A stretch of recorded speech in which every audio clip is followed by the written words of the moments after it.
are here. You are the amazing whistleblower from Google, and we heard a lot about you in Europe, but we didn't really heard what you whistleblower. We only heard, okay, there's some guy from big tech who opens his mouth and wanted to say or to said the truth. So can you just give us a few look, what did you whistleblow? Yeah, so I was a software engineer at Google for 8.5 years. After Trump won the election, Google decided that they were going to filter fake news. And their censorship regime that they used to do this was called, you ready for this? Machine Learning Fairness. Machine Learning Fairness. A machine learns fairness.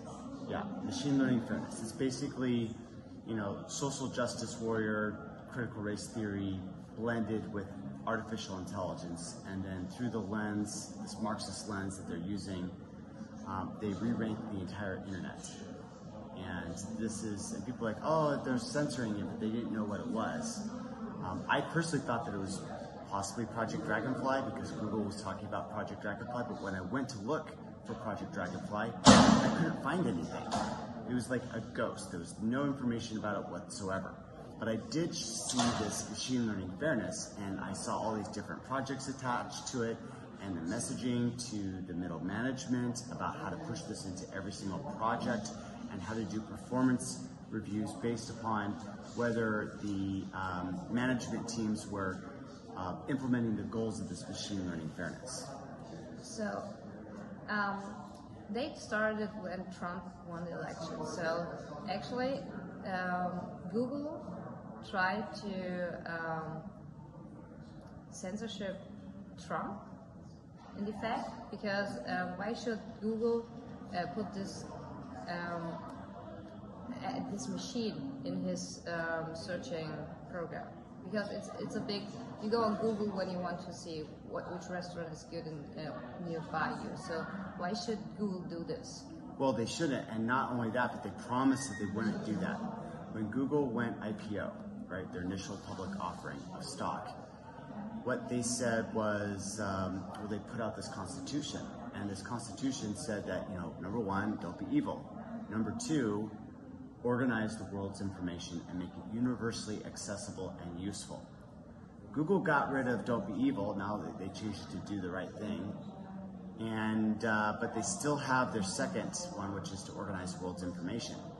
And the thing is that they promised that they wouldn't, re-rank everything. We had this, Section 230 that gave them immunity as long as they didn't meddle with the searches.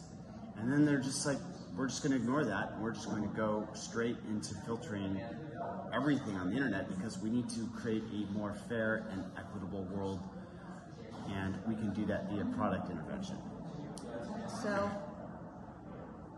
do you think that this is a global agenda which is Google working with to censorship politicians and even journalists who are trying to talk about conservative values and anti-vaccines? Because I learned, I have a YouTube channel, and I learned, okay, if I only have the word vaccine on my live stream, they're gonna delete it immediately. Mm-hmm.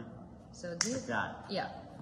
Yeah. So, I used to think that the whole New World Order thing was just like some crazy conspiracy, and I was like, whatever. It's too hard to coordinate that. But then, after I saw Google go after Trump and anyone that supported him, I was like, man, what's going on here? What explains this? That Google could just suddenly flip and do a 180 and betray everything that it stood for in order to undo a election result, which it really has no business influencing one way or the other, but it does anyways. And so the fact that they appointed themselves to do that, and then they started running this machine learning fairness, I started going, okay, well, what's going on here, right? Where did this machine learning fairness come from? Well, it actually came from Stanford, which is interesting because I thought that, this would be something that Google designed themselves, but no, they had help from these academic institutions to bring this in, and then the company basically started turning it on, and they went slowly, incrementally. First it was if I want to do volume, it'd be like volume 1, and then like, you know, by the time 2020 got around, they turned the volume all the way to 11. And now the result is what it is. Like, you can just go to Google, and every single thing that you type in there to search is just going to return rigged search results. And this is where we're at right now. And it's not just Google News, it's YouTube, it's Google Search, it's like these 3 top platforms that everyone spends their time on. They're just completely, you know, re-ranking everything to push sort of a Marxian view of social justice. So, in fact, Big Brother is watching us everywhere, because when we only use Google for searching something, or YouTube sees what we are looking for, and then when we are journalists, they fix it because it's not in their agenda. So, how do you think we can find another way to bring information into the world? Because everybody's using Google, everybody's using YouTube, but if we can't bring the truth or our view of the situation into the world, what can we do? I mean, you gotta start using these other products, right? Like, when you use Google, you're feeding the empire with your clicks and your views and your searches. And instead, what we need to do is we need to get on a different search engine as the primary. Like, look, if you still want to use YouTube, that's fine, but what you should do is you should try to use an alternative video service. Like, if you're in Germany, you should use a German-designed search engine first, and then if you can't find it, you should go into Google. Okay, so actually we have to get away from using them, so they don't get the clicks, so we don't feed the beast. Yes, exactly. Okay, so you are a whistleblower. Do you feel afraid about that, what you did? Because Google is huge, they have power. Do you fear of your life?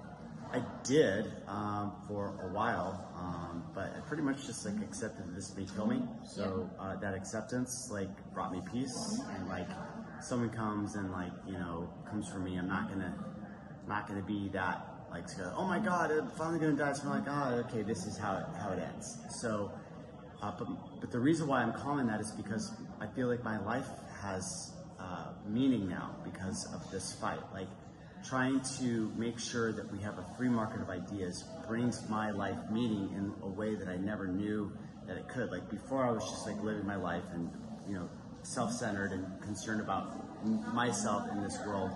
And now I've sort of like gone to this level where it's not about me, it's about like the whole of humanity, and it's really sad that there's so few of us that think in that way. And what's really sad is that I was one of the only whistleblowers to step forward in Google. And why does it fall to me? Like, I'm not that special. Like, there should have been 100 people lining up to blow the whistle on Google, but they weren't. And I don't know why that is. And I wish that that wasn't the way that humans are, but they are. And I get it. Like, a lot of people have children, and you know, they don't want to like risk it all, because why? Like, it's a suicide mission, right? It's a kamikaze mission. And so, you know, and I don't have a wife and I don't have any kids, and because I tried my hand at entrepreneurship, that wasn't that successful. And so it's, for me personally, I don't have the family responsibility. So maybe that is what, you know, kind of makes me unique, and be able to afford the self-sacrifice to, you know, try to make sure that you stay uncensored. I only can say thank you for this, for your braveness. And you are now at the Amfest Festival. It's a very positive festival. So why are you here? What is your motivation, and what are your hopes when you leave this event? What do you think can change now? Well, I've got a new social media service that I'm going to launch. You know, I spent, you know, the last 2 years complaining about censorship, and then I realized that we needed to fix. What I did is I learned how to do web development. Like, I was a C++ engineer at Google, but this whole web design stuff was something that I wanted to learn anyway. So I just got obsessive about it, and I just started learning how to do it. And I created this social media site that I can't tell you about yet because it's not launched, but it's going to launch soon. And so coming to Amfest for me meant that I was trying to reach out to other patriots and connect with them so that they could, so I could build a network around this and they can help support me as we launch this, because I've got this essentially like a sword of Damocles that can like cut the head off a dragon, but I am like way too small to be able to lift it up myself. But some of these high net worth individuals, they can just pick it up with one hand and they can like, you know, swipe at the censorship dragon. And so that's what I was here to find. I found it. I was way more successful than I thought that we would be able to be. And now I'm going to be spending the next 6 days flying around the United States meeting certain investors that want to either donate or invest. And we're trying to figure out which way we're going to handle that. And that's why I was at the Amfest, is because I wanted to find a network of support to be able to help me bring this to market. And now that we've found that, it's just executing on that and getting ready for the launch. So, congratulations that you found a way to bring this in the world and help the world to fight against this censorship dragon. And yes, thank you for this Thank you, Vicky. incredible interview. Thank you so much. Okay.